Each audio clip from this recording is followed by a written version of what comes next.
इधर आज दिल्ली में अतिक्रमण के खिलाफ नगर निगम ने बुलडोजर कार्रवाई की है। दर्जनों दुकानों को ढाया गया है जो अवैध थी। सालों से इन दुकानों के जरिए रोजी रोटी चलाने वालों ने इसका विरोध किया, बावजूद इसके कार्रवाई रुकी नहीं।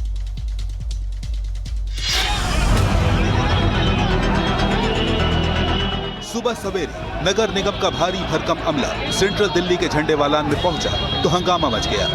प्रभावित दुकानों के मालिक और उनके परिवार वालों ने तीखा विरोध जताया।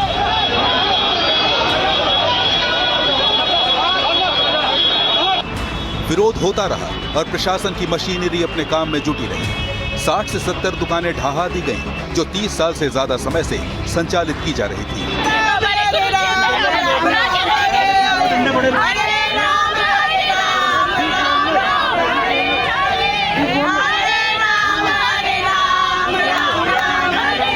प्रशासन का कहना है कि उसने नियमों के तहत कार्रवाई की है। दुकानदारों ने अवैध कब्जा कर रखा था।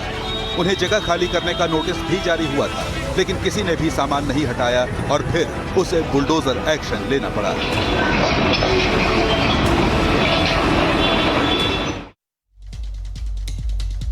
और देखिए, अजमेर में भी बुलडोजर चला है। ख्वाजा गरीब नवाज के 813वें उर्स से पहले जिला प्रशासन व्यवस्था बनाने में जुटा है। इसके तहत दरगाह के आसपास अतिक्रमण को हटाया जा रहा है। प्रशासन के मुताबिक उर्स के दौरान बहुत बड़ी तादाद में ज़ायरीन आते हैं और तंग गलियों में अतिक्रमण की वजह से लोगों को परेशानी होती है।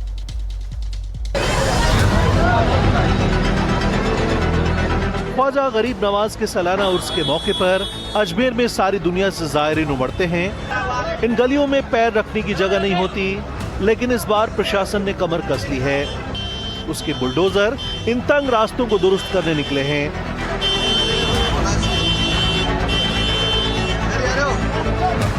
अढ़ाई दिन की झोपड़ी से लेकर दरगाह तक अतिक्रमण हटाया जा रहा है। कुछ दुकानदारों ने नालियों को ढक रखा था, ऐसे सभी निर्माण तोड़ दिए गए।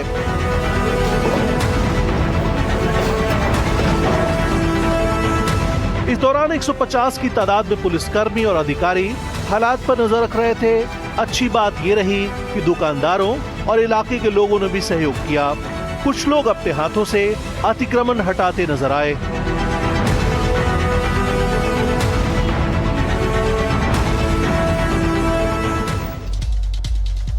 अतिक्रमण के खिलाफ देश के कई राज्यों में एक्शन हो रहा है। अहमदाबाद जिला प्रशासन ने भी बड़ी कार्रवाई की है। सड़क चौड़ी करने के मकसद से अवैध घर गिराए जा रहे हैं। 60 सेकंड में आप पूरी रिपोर्ट देख लीजिए।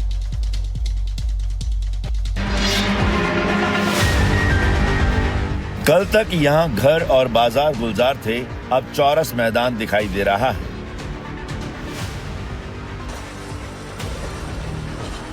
बुलडोजर के पीले पंजों ने इमारतों को जमींदोज कर दिया।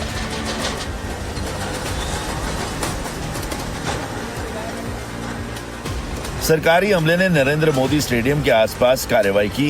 दरअसल सड़कें चौड़ी की जानी हैं, इसलिए अतिक्रमण हटाया जा रहा है। लेकिन जो लोग यहाँ बसते थे उनमें बेहद आक्रोश है। वो बोल रहे थे कि यहाँ रास्ता है तो उनको ये गुजरात स्टेडियम बनाया है, वो हमारे लिए बनाया है क्या? ओलंपिक लाए है क्या? हमारे लिए लाए है। 2030 में अहमदाबाद में कॉमनवेल्थ गेम्स होने हैं, लिहाजा अवैध कब्जों के खिलाफ समय समय पर प्रशासन की कार्रवाई होती रहती है।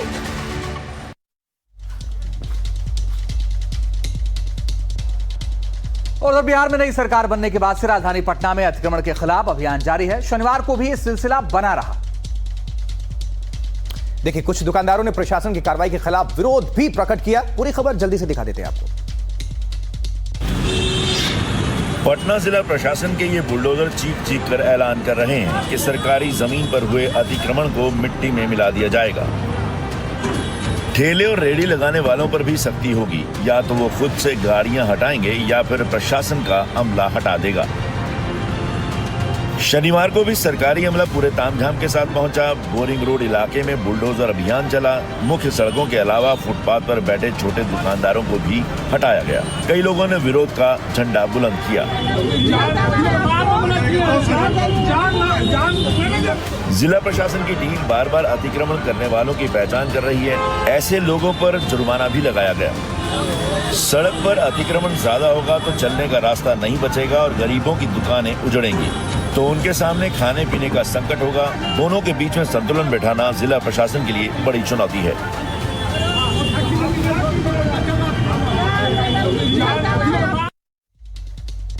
देखिए अब खबर बिहार से है, जहां बिहार के 8 जिलों में अतिक्रमण के खिलाफ ऑपरेशन जमकर चलाया जा रहा है। आज मुजफ्फरपुर के काजी मोहम्मदपुर थाना इलाके में एक्शन हुआ तो लोगों ने हंगामा किया। जेसीबी के टायर पंचर कर दिए गए और घंटों हंगामा मचा रहा है। उसके बाद क्या हुआ, आप इस रिपोर्ट में देखिए। मुजफ्फरपुर में बुलडोजर का आक्रमण उस समय ढीला पड़ गया जब गुस्साए लोगों ने जेसीबी की हवा निकाल दी और अतिक्रमण के खिलाफ हाहाकार मचा दिया।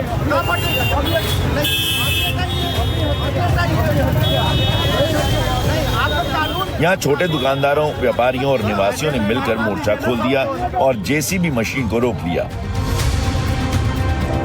अवैध निर्माण को गिराने के लिए प्रशासन की टीम के साथ साथ भारी संख्या में पुलिस बल भी तैनात था, लेकिन कुछ घंटों तक जनता के सामने इनकी एक नहीं चली और समझाने की कोशिश होती रही।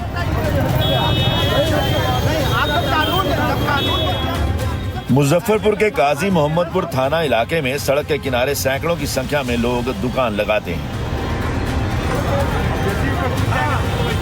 हालांकि प्रशासन के दखल के बाद अतिक्रमण हटाने का काम फिर से शुरू किया गया और दुकानों को हटा दिया गया।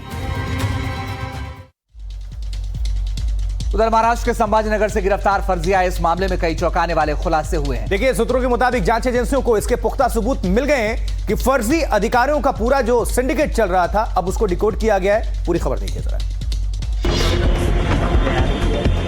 छत्रपति संभाजीनगर के एक लग्जरी होटल में जब फर्जी आईएएस कल्पना भागवत को गिरफ्तार किया गया तो ये मामला सिर्फ ठगी और धोखाधड़ी का लगा, लेकिन जब इस खेल के तार दिल्ली से जुड़े और अभिषेक के साथ अशरफ खलील को गिरफ्तार किया गया तो इसके कनेक्शन सीमा के पार तक निकल आए। कल्पना के साथ इस फर्जीवाड़े का साझेदार अभिषेक खुद को गृह मंत्रालय में ओएसडी बताता था। कल्पना खुद को कलेक्टर बताती थी और रौब जमाकर ठगी का काम करती थी। इस मामले में पकड़े गए खलील को कल्पना का बॉयफ्रेंड बताया जा रहा है, जिसकी इस खेल में अहम भूमिका है। जांच एजेंसियों को ठोस सबूत मिले हैं कि कल्पना अभिषेक के संपर्क में थी और फर्जी आईएएस अधिकारियों का एक पूरा सिंडिकेट चलाया जा रहा है।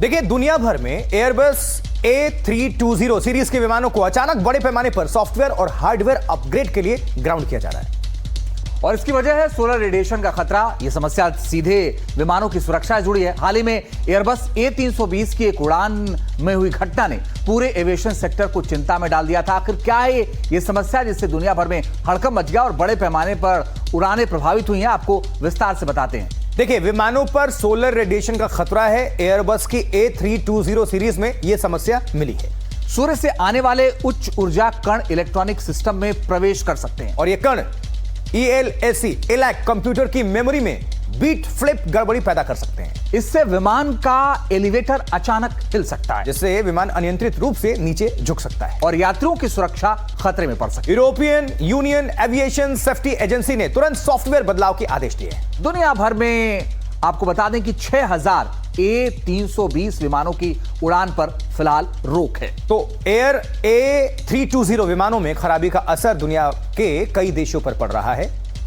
सबसे ज्यादा प्रभावित देश अमेरिका और चीन है। भारत में इसका क्या असर पड़ा है, कितने विमान प्रभावित हुए, चलिए आपको बता देते हैं। सोलर रेडिएशन का खतरा देखिए बढ़ गया है और कुल 338 विमानों पर इसका सीधा सीधा असर पड़ रहा है। जी हाँ, 338 A320 विमानों में से 281 अपडेट हुए हैं।